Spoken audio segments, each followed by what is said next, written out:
My sister announced sternly, "We don't need you here anymore. Please leave the house where you work. You're just living off us," she said, signaling that she had had enough of the discussion. My parents joined her, humming the same tune in unison. "Get out. We're tired of you and your dog always bothering us." "If that's the way you feel, I'll just do what I want," I replied, mentally considering my next steps. "Allow me to introduce myself. I'm Lee, a 41-year-old single woman working as a freelance web designer. Thanks to the internet and home equipment, I can work from anywhere. I have my own space to work and enjoy the freedom to manage my time. Despite loving my work, my life was disrupted 5 years ago when my parents suddenly decided to visit me unannounced. As soon as they entered my house, they started looking around and soon struck up a conversation that hinted at a major change coming. "This house is pretty spacious, Lisa," my mom remarked as she looked around.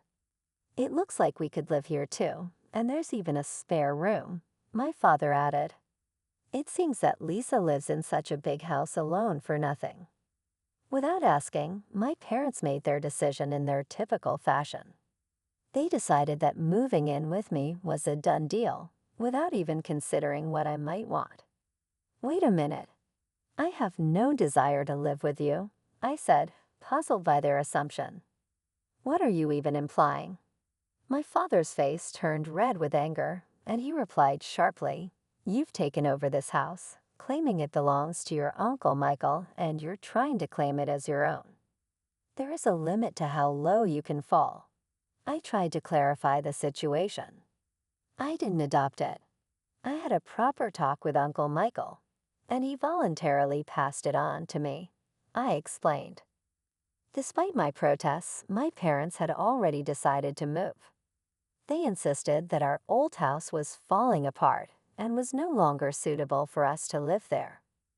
With my mom not working and my dad's income not enough for major repairs, they saw no other option but to move into the house I had inherited from Uncle Michael. Faced with their difficult situation, I couldn't just leave them homeless, so I reluctantly agreed to let them move in. However, once they settled into the house, they immediately started making sarcastic remarks. "Hey Lisa, you're in your 40s, aren't you? Aren't you planning on getting married?" They scoffed, constantly pointing out my single status. I find great satisfaction in my work, and I'm truly content with my life. However, people around me often express concern about my relationship prospects, advising me to follow in my sister's footsteps. My sister's married life has faced its challenges. Nevertheless, I remain unfazed, reassuring them that I'm perfectly fine with how things are. It was during one such discussion that my mother, who had been eavesdropping, decided to butt in. "Hey, don't speak ill of your sister like that. Unlike you, she's married and even has a stable job at a company," she interrupted. Defending my own choices, I replied, "I might not be married, but I am doing a respectable job too." My mother wasn't convinced and continued her criticisms. "You're always just messing around on your computer. You're probably making money through some shady means, aren't you?" she accused. Despite their doubts and criticism, I continued to live my life according to my own terms, valuing my independence and the career I've built. I quickly responded, "Shady? I'm earning my living honestly through legitimate work. There's no need to worry." My mother was not pleased with my reply and scolded me sharply. "How dare you talk back to your mother? You really are the complete opposite of your sister." This constant comparison of me to my sister by our parents was something I had become used to. While my sister worked a temporary office job, I had chosen a different path that allowed me to work from home. Although I knew our parents' generation might not fully understand the concept of remote work, it still hurt to be consistently belittled. However, one day while I was preparing dinner, instead of my perpetually idle parents, the doorbell rang unexpectedly. To my surprise, it was my sister Carol, burdened with a massive amount of luggage. "Hi Carol, what's going on?" It's been a while, I greeted her, taken aback by her sudden appearance. This is sudden, but I'll be living in this house from today, Carol replied with urgency. Baffled, I blurted out, living here from today. I didn't hear anything about this. Carol explained, didn't Mom and Dad tell you? I got divorced, so I'll be counting on you from today. Despite my initial shock, I tried to maintain a welcoming demeanor, ignoring my startled reaction. Carol trudged upstairs and promptly claimed an empty room as her own. My parents sided with her, and I found myself powerless to object. From that moment on, my stress levels began to rise. Carol, after her divorce, had quit her job and spent her days speaking ill of me with our mother. "Hey Mom, isn't this dress cute?"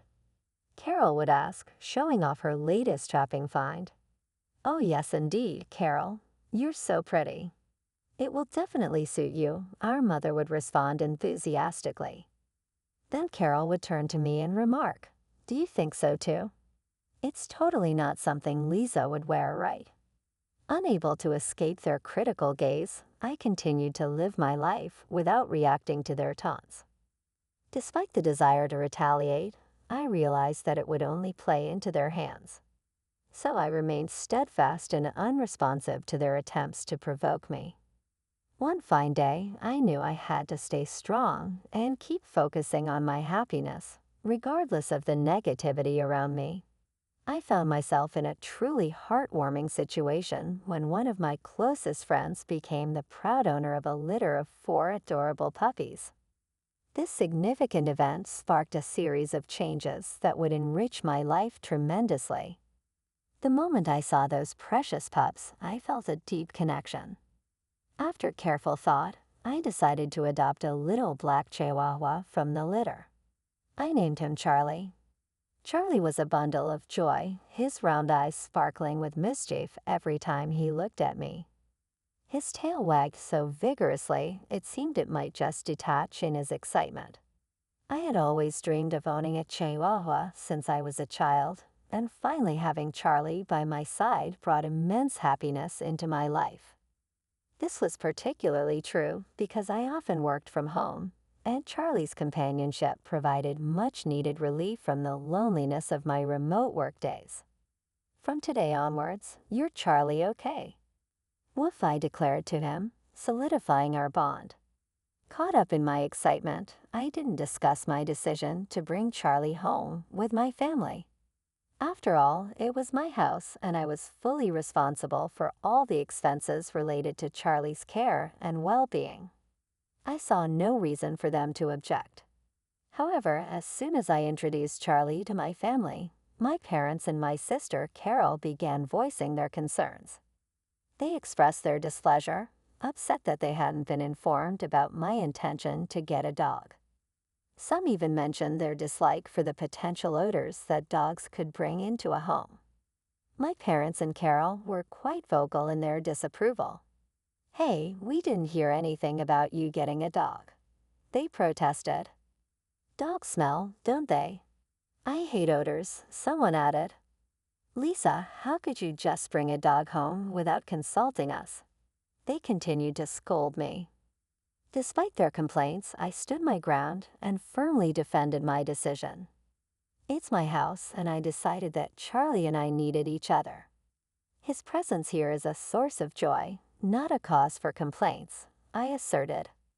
I was prepared to show them that Charlie's presence was a blessing, hoping they would soon see him as I did. I explained to them that Charlie wasn't some random street dog. He was a gift from a friend. I also emphasized that I was the one covering all the expenses for Charlie's care and maintenance, so they really had no grounds to complain. "What I choose to keep in my house is my business," I added firmly. "If you have any complaints, you're free to leave." Initially, their annoyance was clear. They were visibly frustrated and upset. However, within just a few hours, a miraculous change occurred. Charlie's undeniable cuteness completely won them over. They couldn't stop doting on him, playfully asking, "Aren't you cute?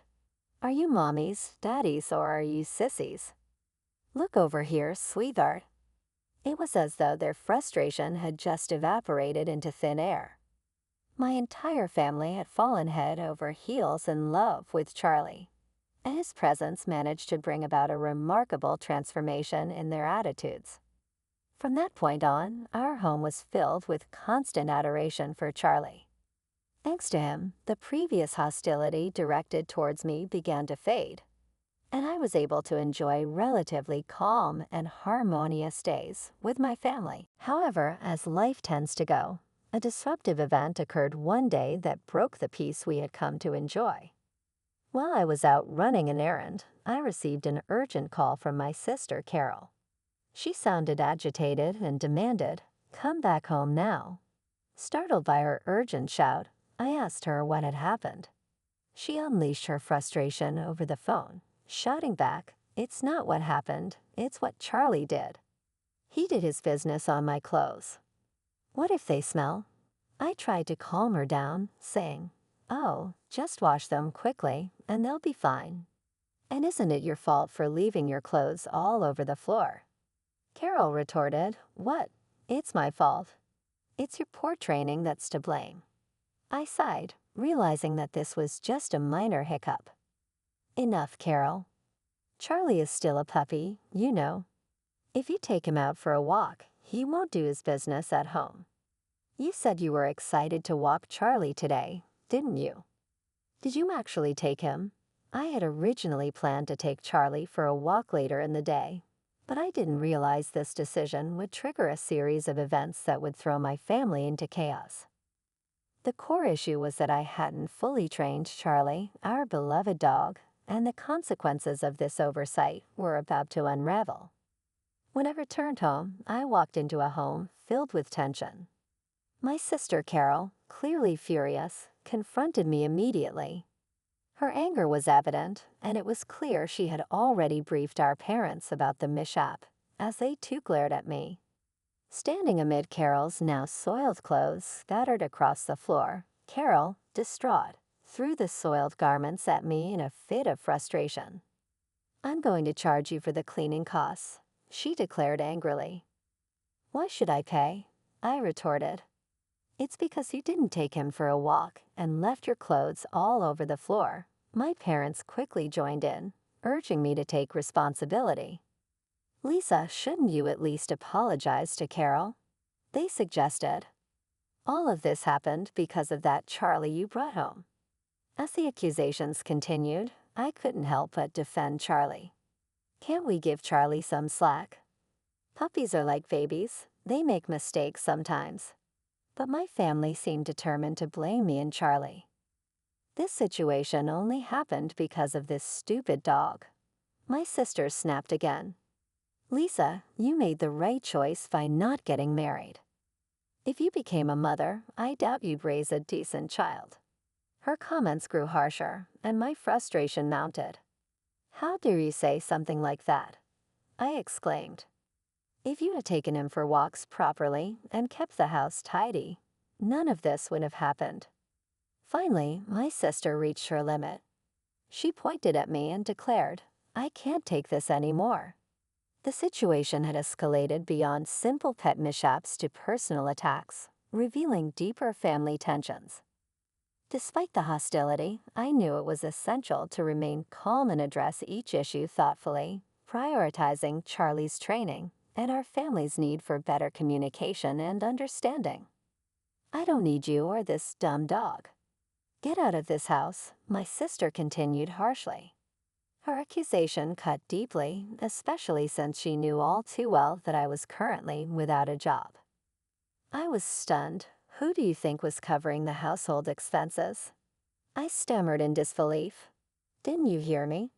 I said, get out. We don't need a home-wrecking freeloader here." Sister continued. Her backlash hit me like a ton of bricks. "What?" I stammered in disbelief. "Didn't you hear me? I said, get out. We don't need a home-wrecking freeloader here."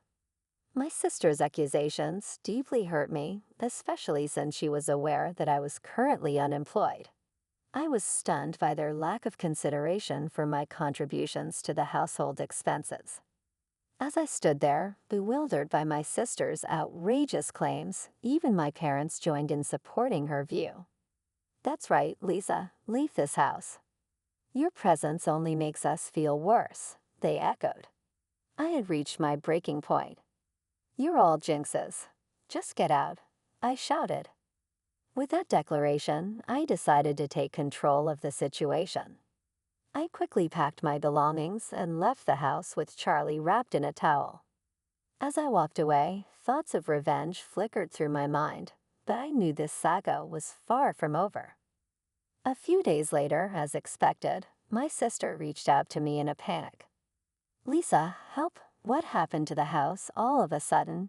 she asked, her voice filled with anxiety and desperation. Curious about this new twist in our ongoing family drama, I inquired, "What happened? Why do we suddenly have to leave?" "We were told to leave by the end of this month," she replied, her voice trembling with stress. The realization hit me hard, and I couldn't help but wonder if this was the universe's way of teaching my family a lesson about compassion and understanding. "Ah, so what's the problem here? Why do we suddenly have to leave?" Carol's voice quivered as she struggled to grasp the situation. "I've made the decision to sell the house," I told her firmly. I stated it calmly, and Carol froze, disbelief clear in her trembling voice. "What do you mean you've decided to sell it?" "You don't have the authority," she stammered. "A month ago, the house officially became mine, a fact I'd kept to myself until now. Yes, I received the house from Uncle Michael, and the title is in my name," I revealed, causing Carol to react with shock. "You're kidding, right?" Her skepticism was evident. "Even if the title was transferred to you by Uncle Michael, you can't just sell it like that," she argued. "I understand your concern," I reassured her. "But right after you told me to leave, I consulted with Uncle Michael. He made it clear that the house is mine now, Lisa. He told me, 'Do what you want,' and suggested I get away from the family as soon as possible." Carol was taken aback, struggling to process this unexpected revelation. "What? No way," she muttered.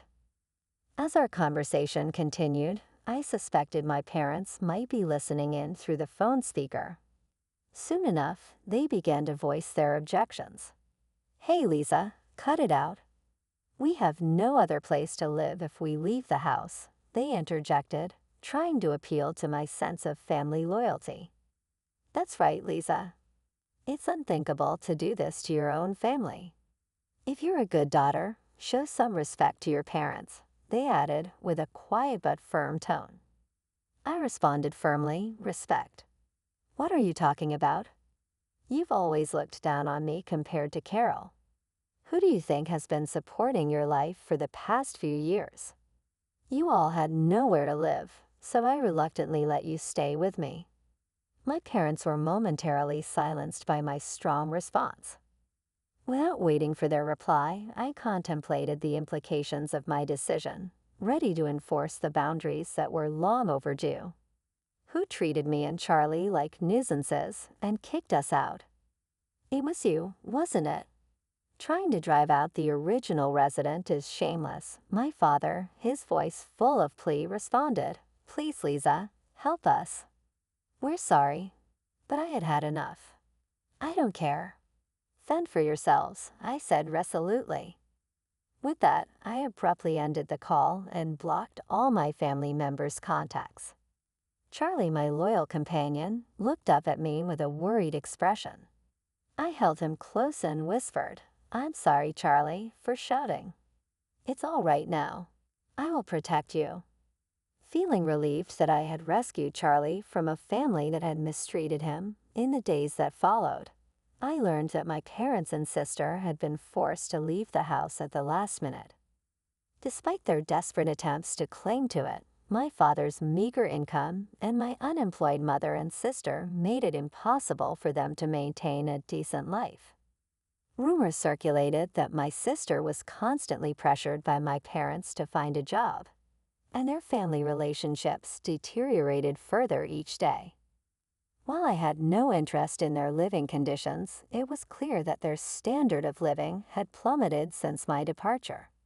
It was a classic case of reaping what they had sown, and I couldn't help but feel a sense of vindication. Meanwhile, I enjoyed a fulfilling life in my new pet-friendly apartment, free to work on my terms without anyone complaining. All my earnings were solely for myself and Charlie. I was genuinely content with my life. "Charlie, let's go to the dog park today," I said with a smile. Charlie seemed livelier, perhaps because that noisy family was no longer a part of our lives. From that day forward, I was determined to protect Charlie for the rest of our lives and lead a peaceful and happy existence.